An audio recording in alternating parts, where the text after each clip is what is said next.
Welcome back to Second Breakfast and our ongoing coverage of A Game of Thrones, bringing you the best thoughts, theories, and literary analysis this side of that one garlic sausage that the mountain men are eating. I wanted to eat that sausage. I had to stop reading and just think for a minute. We had to discuss it. We had to, okay, is it minced garlic or is it whole roasted cloves? Do they have, what kind of tools do they have back in? They don't have garlic mincers, but they probably have knives. Anyway, it was a whole conversation. You can give me as much of it as you can give me. It was great. George is so good at visceral descriptions and giving you a sense of being in the room with these characters. And this was one of those chapters. It was really descriptive and atmospheric. I really enjoyed it. And this is Tyrion chapter 8. This is our first ever real battle chapter in the whole series. Yeah, it was. Even the garlic descriptions were so immersive. Yes, everything was immersive. I was there. Yeah, it was really fun.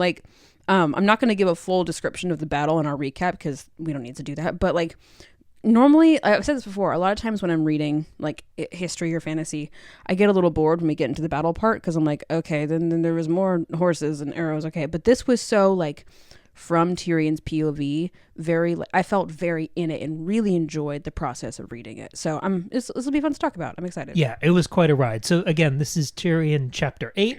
And before we get into our thoughts, theories, literary analysis, Maggie, why don't you give us a recap of what happened in this chapter? Spoilers for everything in the books and the show. Perfect. So Tyrion is at camp with Tywin's army, this whole host of soldiers and stuff. And he's sitting down to eat with Tywin and his men.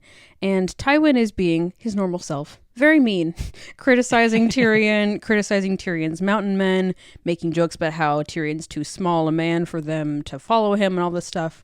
And we learn that Robb Stark's army is about 1 day's march away. So they're gearing up and preparing for battle. And Tywin says that his plan is for Tyrion to be with the vanguard and his mountain men. For those of you who don't know, I had to look it up. Vanguard is the people at the front. So Tyrion's cool, you want me to die. That's great. And so he's upset. He leaves and he goes back to his own camp spot.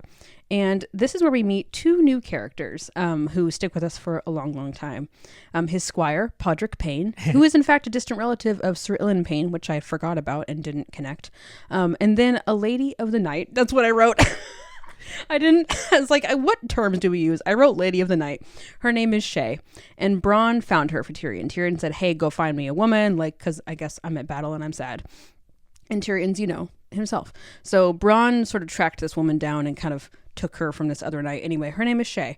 And Tyrion enjoys a night with Shay. And not only does he have a nice, physical experience, but he really likes her. They get along. She jokes. She kind of pushes back on him a little bit in a very fun and playful way. And he has a really good time with her. But then he wakes in the middle of the night. And Robb's army is, in fact, almost here. They snuck, down the King's Road through the night, and so they've gotten here a lot faster than they planned. So it's battle time, go, go, go. And this is where, so then, most of the chapter is this battle. And the short version is Tyrion takes a few injuries, he kills a couple guys, and he loses about half of his mountain men in the process. But the Lannisters, in fact, win the battle. And when Tyrion goes to talk to Tywin, it turns out that Tywin had intended for Tyrion's section of the battle to fall so that Robb would get a little too comfortable and try to attack and then be attacked from another side, basically. That didn't end up happening because Tyrion and his men actually withstood their ground, but it didn't matter anyway because Tywin won the battle. We also learned that Robb Stark wasn't even at this battle. He was actually with his other half of his army, crossing at the Twins and heading to River Run. So that's sort of where they're looking to next. And that's where we leave it. Yeah, interesting chapter. And I think it's formative for me in terms of Tyrion's overall arc. And I sort of asked you this question before, but I wanted to lay it out right here at the beginning of the discussion. The Tyrion that you think of when you think back on watching the series on HBO and Peter Dinklage, that version of the character, yes, he strikes such a great first impression. He's probably the most memorable character from the pilot. Mm-hmm. But I was trying to figure out when that character that I think back on in the full scope of the series is fully developed.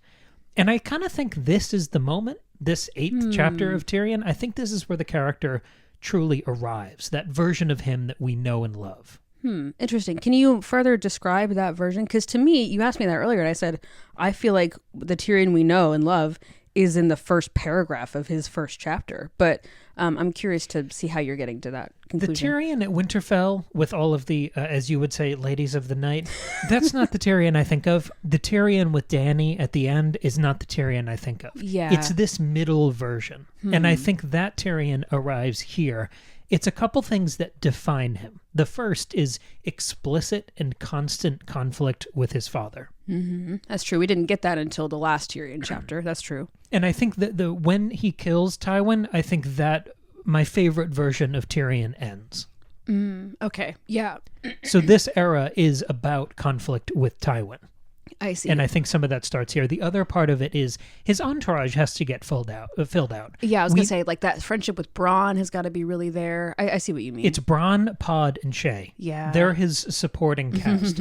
And we finally have them all settling in here. But it's also, something about it is more tonal.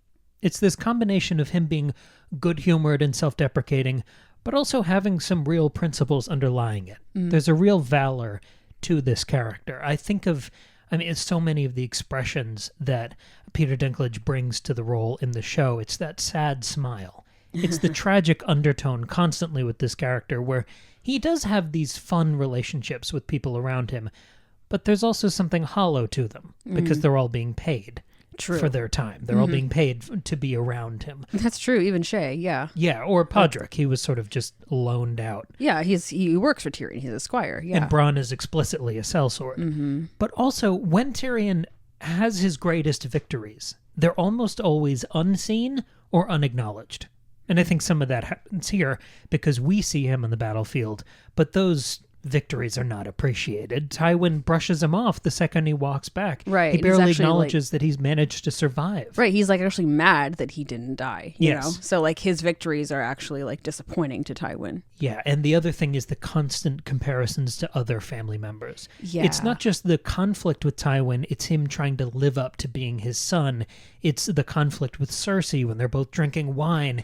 It's that beautiful complexity between him and Jaime. And as he's riding into battle here and we see him putting on all of his armor, the shadow of Jaime is there in every line. Yes, and even like in his conversations with Tywin, but also in his own thoughts, he thinks to himself like, you know, does Jaime ever wonder about like dying as he goes into battle? Does he have those like cowardly fears and thoughts, you know? So, and he's comparing his mismatched armor that he's had to cobble together to like Jaime's beautiful, you know, specially made armor. And yeah, that comparison is pretty strong. Yeah, I was thinking about this chapter because it is more experiential. Descriptions of battle. Yes, there are so many choices being made that there is character work being done there, but most of it is just you watching. It's those sweeping shots in Lord of the Rings where it is about the grandeur and the spectacle and the heroism, where there's not as much for us to dig into.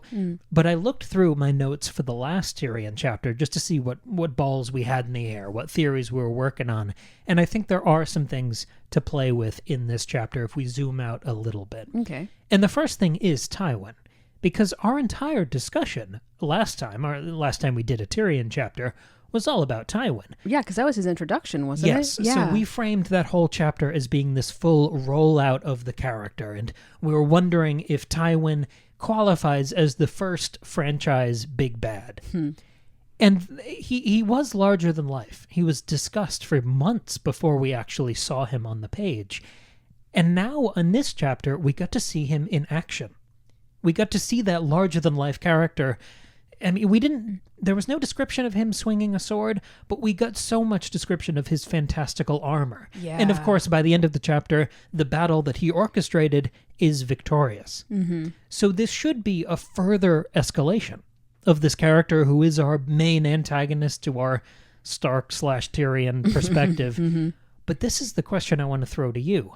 After this chapter of seeing Tywin in action, does he feel larger or smaller than life than he did last time? A little bit smaller, I think, because I didn't see him, like you said, I didn't see him swing a sword. I didn't see him directly fight anybody. It almost felt a little cowardly the way he was described as like, you know, being up on the high ground, watching over everything, you know, being in charge of, I think, the reserve army. So, or whatever you call that. So he was sort of like a game master almost. And you want your commander to have a bird's eye view. I understand that. Like I've always kind of been confused by the king or the lord who rides at the front of the army. Like, well, don't you want to like keep yourself a little safer because you're a little more necessary than like a foot soldier? But at the same time, staying way at the back and up high is like, come on, dude. Like, you got to be in the middle with everybody. You've got to like be in it and get people excited. So you need to inspire the troops. Because I think a great contrast to Tywin and like Ned, for example, is we heard soldiers in the Stark army say like for Eddard, for Winterfell, and Ned wasn't even there. Ned's in prison, you know, his legs rotting away in a dungeon. And so the Stark army, it feels like they're more tied to Ned through like loyalty versus the Lannister army is tied to Tywin through like money. And like power and influence. So that contrast is pretty interesting. Well, I think that ethos that we've talked about before with Ned Stark of the man who passes the sentence must swing the sword, I think that extends to all aspects of his life and his pseudo-military experience, where yes, Tywin pays people. And they don't respect him, they bow to him, they give in to him. Sure. It's dominance versus inspiration. And we also get a comparison point where we hear Tyrion describe Jaime and Jaime's ability to get an army behind him and to get people on his side and like be loyal to him. And it says Tyrion's skill was more in like, you know, wielding his money and his name. So it's like he has that in common with Tywin. And his brain. And yeah.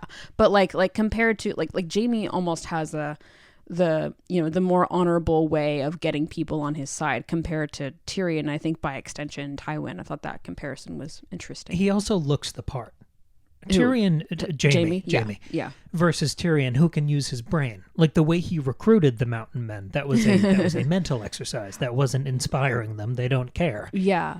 So I think it is different strengths that are being played to. I didn't mean to tip the scales by saying the Tywin, we don't see him swinging a sword, because I think you could make the argument in both directions here. Yeah, I agree. He is larger because this is our first battle and he wins and he's directing traffic. Mm-hmm. But I really do think, my estimation of him, he's much smaller now.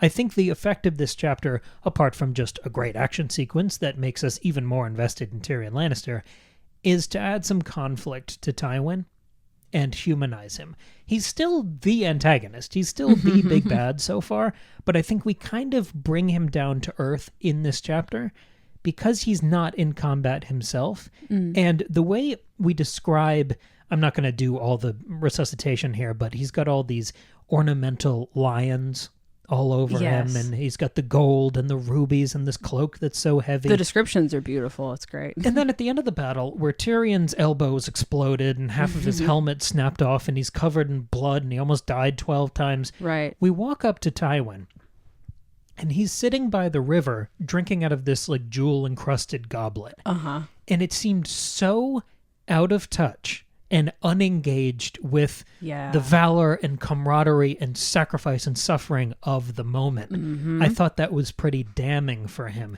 because it wasn't just his armor that was all this, you know, billions of dollars that were poured and etched into this. It wasn't just the armor, it was that he himself seemed ornamental.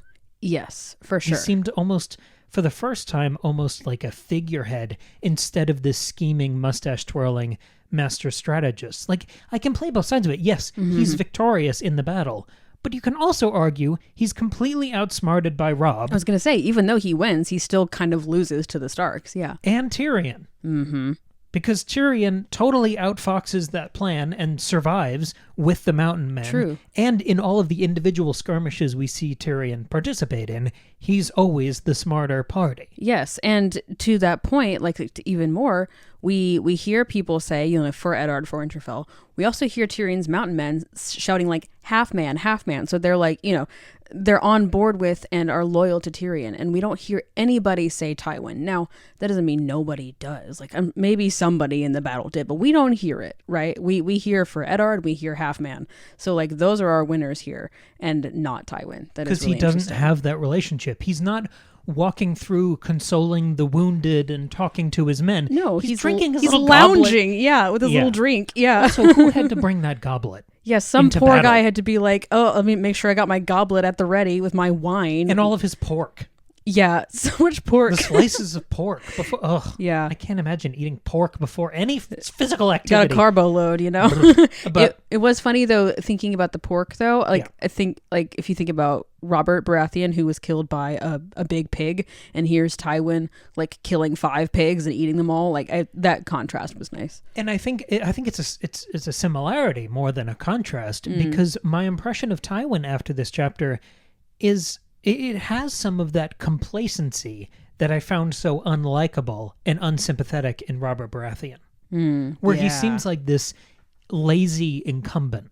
Yeah, it's like young Robert Baratheon would not have been in Tywin's position here. He would have been at the fucking front of the battle. At the Trident, I'm Yeah. sure people were shouting Robert's name. Right, but now you think if now Robert was in a battle, he would probably do what Tywin's doing and like go sit by the river and drink his wine and eat all of his pork and just, He fuck wouldn't be around. at the front line. No, certainly No, not. I no. don't think he could fit on a horse.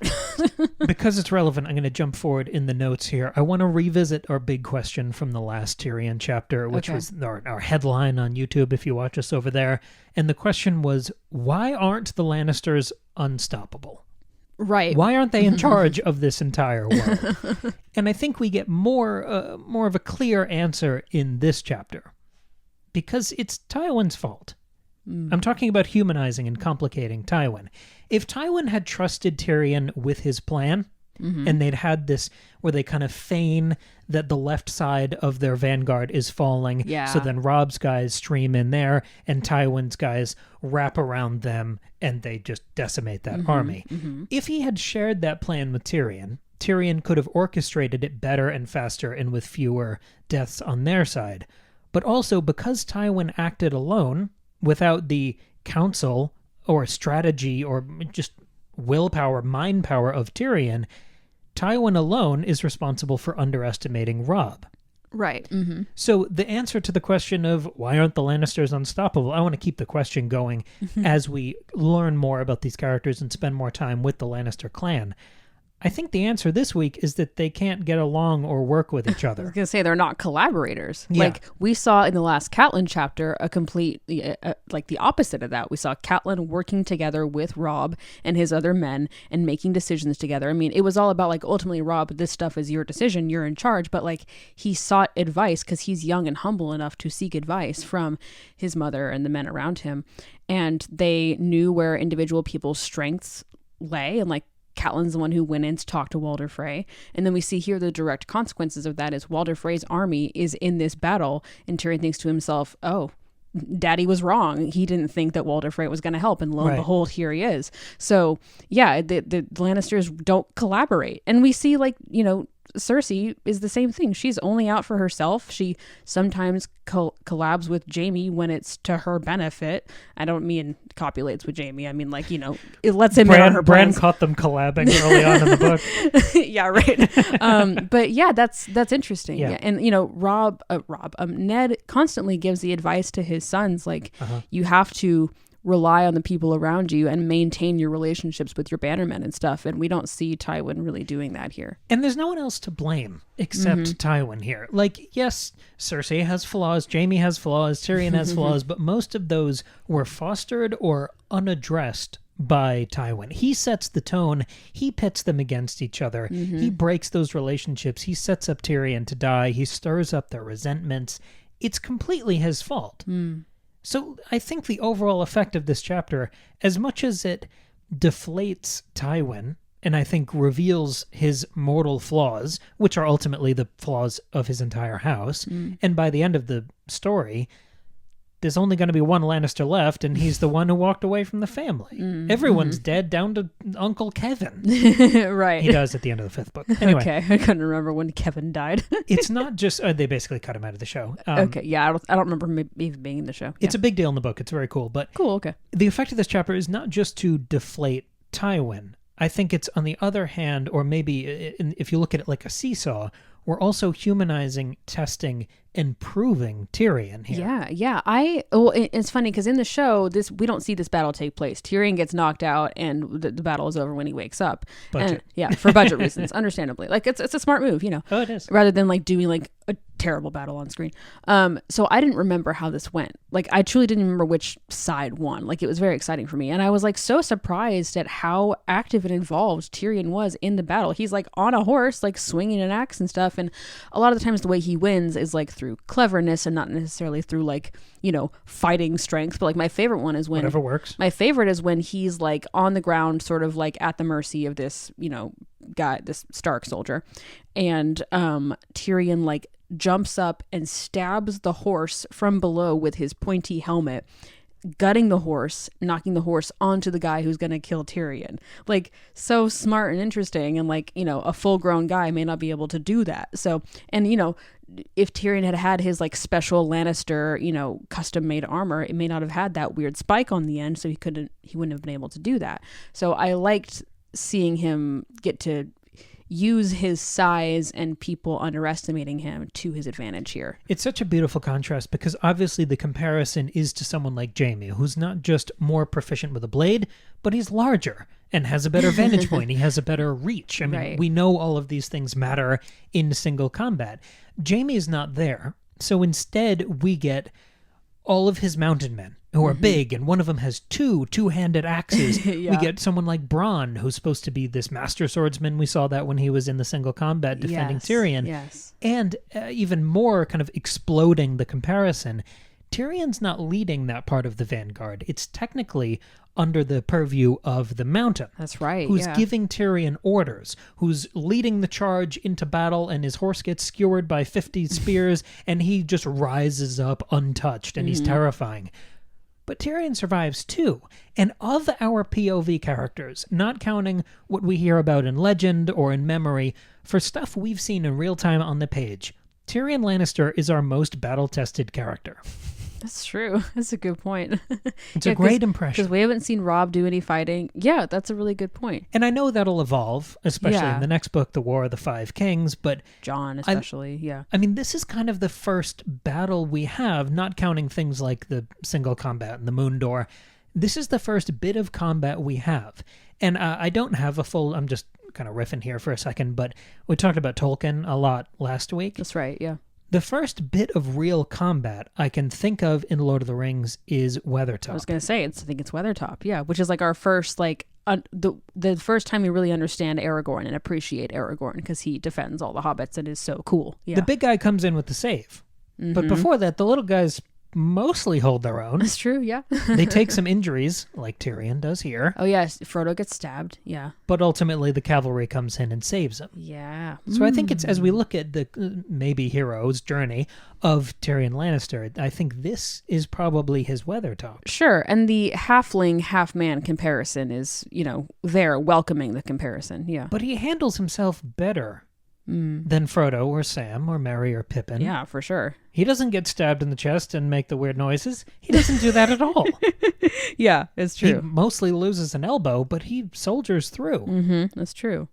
Interesting. That is a fun comparison. I was struck by how overpowered Tyrion seems now. Podrick Payne could be your Samwise, you know. There you go. I mean, and we've talked about the Frodo comparison to Jon before. Like, that's been an ongoing, I think, well, obviously their comparison on the page. But yeah, it's fun to, I think that's the fun thing about George's writing and the way he's pulling from Tolkien in these different ways is you can do these comparisons in multiple areas. It's not meant to be a parallel one-to-one. If we're mapping the fortunes of these characters like the stock market, Tyrion stock way up this week, Tywin stock way down. Yes, beautiful. The last comparison I want to play with from the previous kind of series of conversations we've had about Tyrion is actually a Dany comparison. Ooh. Because the last time we talked about Tyrion, it was in close relation to a Dany chapter, and now we have that again. And I think what we've learned from the Dany quarter informs the evolution we see in this chapter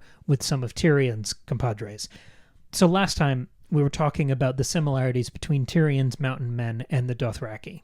Yes, I remember that. And we've learned a lot since then, because last chapter, the Dothraki became sort of maximally evil. Yeah, a little bit. I mean, they've never been like super nice, but you've always like tried to understand as Dany tries to understand. Yeah. And the last chapter was like, these guys are all bad. You can't excuse it with like cultural differences. It wasn't. Yeah. It wasn't just that it was a wildly unnecessary and unfair fight against sheep herders. It was the slavery and assault through every page of that chapter that all of them insisted upon. Right. Yeah. Mm-hmm. So again, stock market thing. Dothraki stock as low as you can go. It's delisted from the stock exchange. Are there any echoes of those kind of revealed horrors that we saw within the Dothraki? Is there any of that here? And is that still found in the comparison with the Mountain Men? I don't know. I mean, I guess like this is our first like mountain battle description. So this is our first like glimpse into the true horrors of war. So there is that, but the Mountain Men are not horrific in the same way the Dothraki were. No, and like you feel on their side, this is what's so fun about this book series is that this whole time I don't want any of the Mountain Men to die. I don't want Tyrion to die, obviously. Yeah, like I want them all to be okay, but I also want the Starks to win. Because, of course I do. And so that's what's so fun is like when Tyrion's fighting one of those, Stark soldiers, or a soldier who fights for the Starks. I don't know if he's actually a Stark. But like that is so interesting because you hate that man in that moment, but also you're like, but he's fighting for Robb. And so you have this weird conflict and you can see, it makes you want to imagine what would this chapter be like if it was if Robb was here and if it was from Robb's or Catelyn's perspective. Like that comparison is invited immediately. So that's more what I was sort of picking up on. I wasn't really thinking about the Dothraki all that much. I think there's something wonderfully sort of egalitarian about the evolution we see in the Mountain Men in this chapter, where they're no longer really outsiders. By the end of the battle, they are mourning their dead. They're cleaning themselves up. They're kind of just like all the other soldiers. Sure. They feel like part of the group now. Well, so all of those... What? No, sorry. I was going to say, I think that there's a comparison more in like the aftermath of the battle is that the Mountain Men after this battle aren't going in and, assaulting all of the women who were with the Stark horde. They're not, committing all these atrocities and taking captives as slaves. They're just cleaning up and moving on, which is interesting. But also the way that Tywin is, is acting after the battle compared to how Khal Drogo is acting. Like that's sort of showing you the two spectrums of evil. Drogo is encouraging and allowing these atrocities to happen from his Dothraki soldiers and is like sitting there, being gross, versus Tywin, who is sitting there doing nothing but drinking wine. But that's a different kind of evil. This like almost like this, what we just spent the last 20 minutes unpacking, this sort of like cowardly and complacent and like scheming evil that he embodies. So that's also interesting. I think it's a wonderful sleight of hand because for me, the Mountain Men just sort of blend into the background in this chapter. I think there's still sort of a sort of silly affection that we have for them as characters. Yeah, for sure. Because of the goofy rapport they have with Tyrion. But I think all of the horrors that we described and kind of meditated on in the Dothraki last week, where we talked about the slavery, the assault, this totally unnecessary fight with the goat herders or sheep, whatever they were. Sheep. Mm-hmm. I think it's interesting that we almost abstract those ideas. We pull them out of the Mountain Men comparison and scatter them through the rest of the chapter. We kind of displace those ideas throughout the Lannister host. That type of evil that we were talking about last week, it's still present, but it's in all these new locations because I think you could make a comparison with the indentured servitude of a lot of these guys who were conscripted or bought or bent into Lannister service. Sure. Whether it's Podrick Payne didn't want to be Tyrion's squire. Probably not. Whether it's sellswords like Bronn, people being purchased. Whether it's the comparison between the assault we saw last time in the Dany chapter and the ethics of the relationship with Shae. Right. I think a lot of those evils are being sort of remixed and recast across the Lannister host here. Right. And I think that's an interesting sort of way to characterize, like when you think about, I'm trying not to be, when you think about like European nations, like let's say the UK, for example, and the colonization that the UK inflicts upon the world for many centuries, they interpret the things that they see from other peoples that they're taking over as being like savagery or, not okay. And yet the English are doing a lot of similar things, but like tied up in nice little pretty packages. Like, no, we don't, go out and, assault women on the road, but we do take 13-year-olds as wives and force them to live with me the rest of my life. But we wear powdered wigs. Exactly. So it's civilized. And exactly. And right. so like Tywin's men, you're right. There's a lot of the same thing happening, but in a more like civilized It's package. structural, it's institutional, it's there's that finery around it. Well, Tywin's armor is expensive, so he must be a classy dude doing the right things. Yes, right, exactly. Yeah. So that's interesting. And then it's interesting to do that with Tyrion, who is our POV character who we love and are sympathetic to. Yeah. And when Tyrion's just, thinking to himself, what he asked Bronn to do is go find him a woman, make sure you tell her who I am and what I am before I see her so that she doesn't find me disgusting. And then when they're, getting freaky, Tyrion thinks to himself, like, she almost like made him believe that she thought him, that she wanted to be there, that she wanted him, or that he was,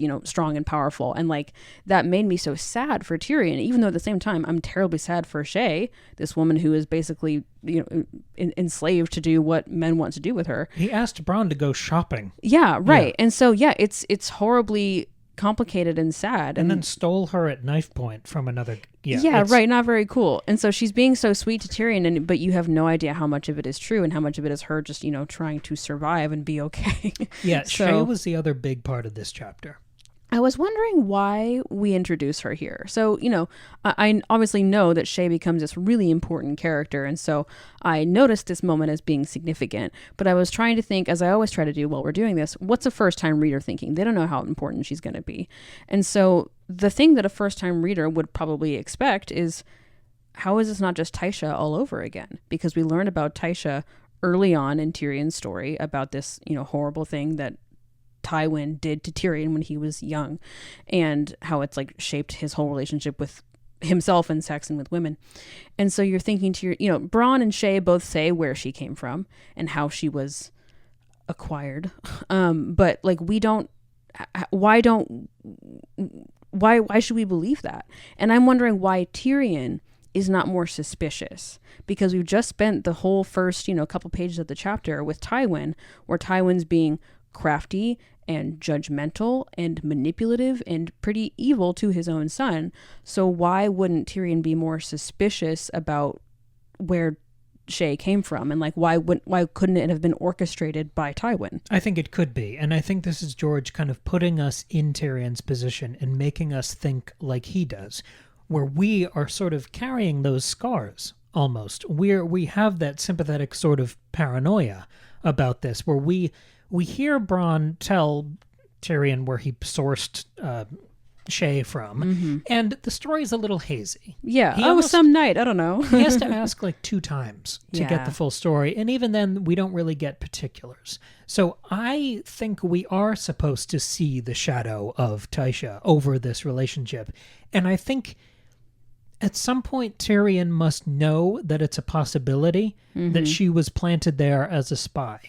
Sure. And I wonder, maybe as we see more of her, as we watch this relationship unfold more, how long it will take for him to really open up or be vulnerable emotionally about his own plans and strategies and schemes. I think that's the thing he would want to hide from his father. Sure. I found it interesting that we don't see any of those thoughts or suspicions cross Tyrion's mind at all. I feel like it's just a fact of life at this point. Maybe it's like every time he encounters a woman, he's like, what if my father bought her for me and he's about to play a terrible trick on me? At what point does he also assume that about Bronn? Or about everyone else he knows in King's Landing? But I guess also the difference between Shae and Tysha is that at the time, Tyrion didn't know that Tysha was being paid. He thought that her, connection with him was genuine. Versus Shae, he knows he's paying her. So he knows exactly, what the deal is. So maybe that's also why he's not very suspicious, is because he knows that she's lying. Like, he knows everything she's doing with him is a lie because he's more experienced, he's more jaded. He's also a strategist in a way that he wasn't when he was a teenager. Right, yeah. But still, it is interesting. And again, why introduce her like near the end of your book? Like, that's interesting too. I wonder why she's here. I think it's more interesting to introduce, I mean, they're kind of going to trauma bond with him going through this battle and getting so screwed up in that fight. Yes. I think that will accelerate their relationship. But I think that the Shadow of Tysha thing is more interesting because we're getting Shay introduced and developed, and we're forming these bonds really quick in a chapter that is all about Tywin, that is bookended by Tywin, in which he's orchestrating everything else happening in this chapter. So, hey, the thought is planted in our head. Maybe he's orchestrating this too. Yeah, and so it makes us, really hesitant to trust or believe in this relationship between the two. That is already on its face false, and Tyrion knows that, so it's messy. It's the most thematically resonant. Yeah. Place to introduce her so far in the book. True, yeah. And I guess how would he have met her at other points in the book? He was a little busy being held captive. Right. So, yeah, but it's I didn't remember her being in this first book. I thought she didn't come in until Clash of Kings, so that's interesting. But yeah, it was cool to meet her here. I had forgotten all about Podrick. Like, I just forgot he existed. Pod. I forgot he existed as a character. So when he came on, I was like, Pod, I forgot all about you. It was a beautiful little. I like that he didn't say a word. But it'll be fun to see how he grows, obviously. But yeah, fantastic chapter. Yeah, it was really good. I really, really enjoyed it. I didn't have anything that I was like excited to dive super deeply into, but I really enjoyed the experience of reading it. And obviously we just had a 35-minute discussion about it, so clearly there was stuff. But yeah, it was good. I'm trying to see who's next. I think it's Catelyn. Yeah, Catelyn's next week. So we're going to see where Rob went. Flippy to flop. Yeah. Very interesting. That'll be cool. This has been fun. All right. Well, if you have any thoughts, theories, literary analysis, comments, questions to contribute to this discussion, if you're on YouTube, you can comment down below. Or if you are just listening on a podcast platform, you can send us an email, secondbreakfastpod@gmail.com. More importantly, I was going to do this in the middle of the episode and I forgot. But what were you going to do, Maggie? I was going to remind you all that Cam's latest book, Lemon Tarts in Space, is available now. It is available as paperback or as a wonderful audio drama. It is a light sci-fi dark comedy rip-roaring ride through space and time and fun. And it is basically Ridley Scott's Alien meets Monty Python. If you like both of those things, you'll really love them together. It's such a good book. I appreciate everybody who's supported it so far. You can purchase it through the links down below. Anything else you want to promote? I guess our Patreon. Sure. We have a Patreon. I'm sure you all know that by now. We're in volume 60 whatever of this series, but in case you're new, we have a Patreon. It's $2 a month. You can support the show and get access to our bonus episodes that we release 1 to 4 to 5 times a month, and also the whole back catalog of bonus episodes, which includes a full series of us going through Fire and Blood, the source material for the House of the Dragon TV show. That was a 12-part series where we did what we're doing right here, but with that book, and it was really, really fun. Plus there's lots of other stuff on there. We don't just do fantasy and stuff. We also talk about movies and TV and other books that we're reading. Horror, games. All kinds of things. So you can find lots and lots of other stuff. We release episodes every Tuesday and Friday. So check all that out. I guess that's all. Yeah, it is. Cool. Excellent job with the plugs. Thank you very much for listening, and we'll be back here on Tuesday with another brand new episode.